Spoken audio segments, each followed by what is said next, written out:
जन्माष्टमी पर्व की आप सभी को बहुत बहुत शुभकामनाएं। भगवान श्री कृष्ण की कृपा और हमारे खिलाड़ियों की अपार मेहनत से भारत की झोली आज पदकों से भर गई। टोक्यो पैरालंपिक में हमारे खिलाड़ियों ने जो शानदार प्रदर्शन किया है, अवनी लेखरा, सुमित अंतिल ने स्वर्ण पदक दिला दिया। अन्य खिलाड़ियों ने, किसी ने रजत, किसी ने कांस्य पदक दिलाए। पूरे भारत में खुशियों का एक माहौल बना दिया।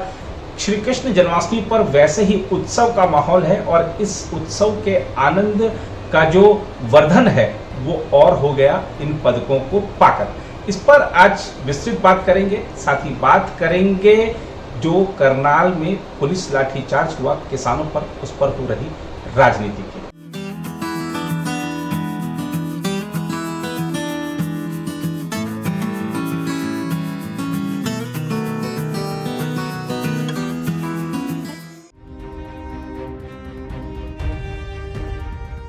नमस्कार, न्यूज रूम में आप सभी का स्वागत है। टोक्यो पैरालंपिक में हमारे खिलाड़ियों का शानदार प्रदर्शन जारी है। देश भर से हमारे जो खिलाड़ी हैं उनको बधाइयों का सिलसिला भी जारी है और मथुरा में श्री कृष्ण जन्मोत्सव की जो तैयारियां हैं बहुत ही अद्भुत हैं और बहुत ही भव्य हैं। उसके भी आपको दर्शन कराएंगे। श्री कृष्ण जी की जो आरती हुई है वहां भी आपको ले चलेंगे, दर्शन कराएंगे और इसके साथ ही बात करेंगे हरियाणा के करनाल में पुलिस लाठीचार्ज हुआ किसानों पर और ये किसान जो उग्र तेवर अख्तियार किए हुए थे, प्रदर्शन कर रहे थे, उपद्रव कर रहे थे, उन पर लाठीचार्ज हुआ। अब इस लाठीचार्ज को कुछ राजनीतिक दलों ने बना लिया है राजनीतिक मुद्दा और सरकार को कह रहे हैं कि इनकी है तालिबानी मानसिकता। इस पर भी विस्तृत बातचीत करेंगे, लेकिन सबसे पहले बात करते हैं गोल्डन गर्ल अवनी लेखरा की। फरवरी 2012 में एक सड़क दुर्घटना के बाद अवनी के कमर के नीचे के शरीर को लकवा मार गया था। उसके बाद से टोक्यो पैरालंपिक में स्वर्ण पदक जीतने तक का उनका सफ़र अवसाद से निकलकर संघर्ष करने और दृढ़ संकल्प से आगे बढ़ने की सफल कहानी बन गया है। यह सफलता की ऐसी कहानी है जिसमें उनके पिता के पास अपनी खुशी बयान करने के लिए शब्द तक कम पड़ गए हैं। अवनी ने सोमवार को टोक्यो पैरालंपिक में महिलाओं की R2 10 metre air rifle standing SH1 में पहला स्थान हासिल करके स्वर्ण पदक जीता। जयपुर की यह 19 वर्षीय निशानेबाज पैरालंपिक में स्वर्ण पदक जीतने वाली पहली भारतीय महिला खिलाड़ी बन गई हैं।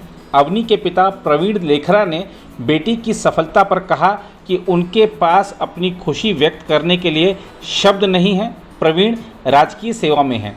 अवनी 10 फरवरी 2012 को एक कार दुर्घटना की शिकार हो गई थी जब वह केवल 11 साल की थी। इस दुर्घटना में रीढ़ की हड्डी को गहरी चोट लगी और उनके कमर के नीचे के शरीर को लकवा मार गया। उसके बाद से वह व्हील चेयर के सहारे हैं। प्रवीण लेखरा ने कहा, दुर्घटना से पहले वह बहुत सक्रिय थी और हर गतिविधि में भाग लेती थी, लेकिन दुर्घटना ने उसकी ज़िंदगी बदल दी। वह अपनी हालत पर गुस्से में थी और शायद ही किसी से बात करना चाहती थी।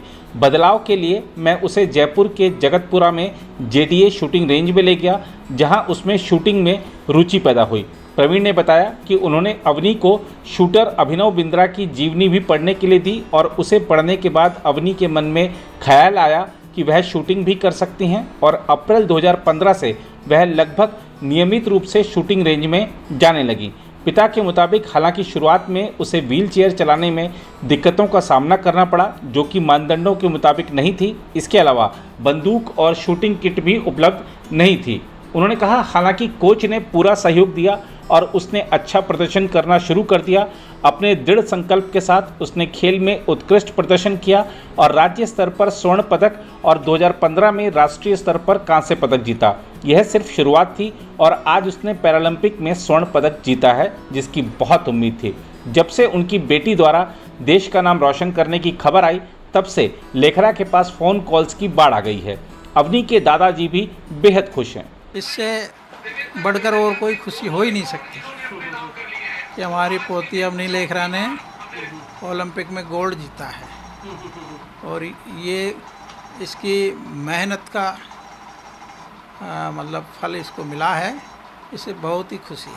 आपको लगता है कि अब भविष्य में और तरक्की करें, हाँ, आगे बढ़े और लोगों को सीख मिले इनसे? बिल्कुल, ये प्रयास करती रहेगी और आगे भी 50 मीटर में भी गोल्ड लाएगी, ऐसा हमें विश्वास है। दूसरी ओर राजस्थान के करौली जिले के देवलेन गांव में भी जश्न का माहौल है। यहां के सुंदर सिंह गुर्जर ने पुरुषों के भाला फेंक की F46 स्पर्धा में कांस्य पदक जीता है।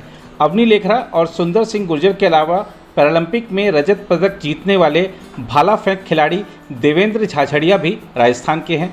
राजस्थान सरकार ने टोक्यो पैरालंपिक खेलों में शानदार प्रदर्शन करने वाले राज्य के खिलाड़ियों को नकद राशि का इनाम देने की घोषणा की है, जिसके तहत अवनी लेखरा को 3 करोड़ रुपए, देवेंद्र झाझड़िया को 2 करोड़ रुपए तथा सुंदर सिंह गुर्जर को 1 करोड़ रुपए दिए जाएंगे। उधर केंद्रीय गृह मंत्री अमित शाह ने टोक्यो पैरालंपिक में पदक जीतने वाले सभी खिलाड़ियों को बधाई दी और कहा कि देश उनके जज्बे को सलाम करता है। अमित शाह ने कहा, देश आज एक ऐतिहासिक सुबह का गवाह बन रहा है। गर्व है हमें अपने खिलाड़ियों पर। आज हमारे लिए और महत्वपूर्ण दिन है कि आज ही पैरा ओलंपिक्स में हमारे देश ने 4 मेडल जीते हैं और 4 मेडल जीतकर दुनिया में भारत का नाम रोशन किया है। 1 गोल्ड, 2 सिल्वर और 1 कांस्य। और बहन अवनी ने तो अवनी लोखारा ने गोल्ड जीतकर पूरे दुनिया में भारत का सिक्का जमाने का काम किया और हम सब गुजरातियों के लिए गौरव का विषय है। मैं सभी खिलाड़ियों, सभी विजेताओं हृदय से बहुत बहुत बधाई भी देता हूं और शुभकामनाएं देता हूं कि आगे पर भी वो खेल जगत में अपना नाम रोशन करते हैं। इस रिपोर्ट की शुरुआत में हमने आपसे वादा किया था कि आपको ले चलेंगे मथुरा श्री कृष्ण जन्मोत्सव की झलकियां दिखाने। तो आइए सीधे चलते हैं मथुरा।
हरियाणा के करनाल में उग्र प्रदर्शनकारियों को काबू में करने के लिए पुलिस को लाठीचार्ज करना पड़ा, लेकिन राकेश टिकैत के बाद अब संजय राउत भी कह रहे हैं कि ये तालिबानी मानसिकता है, तालिबानी संस्कृति है।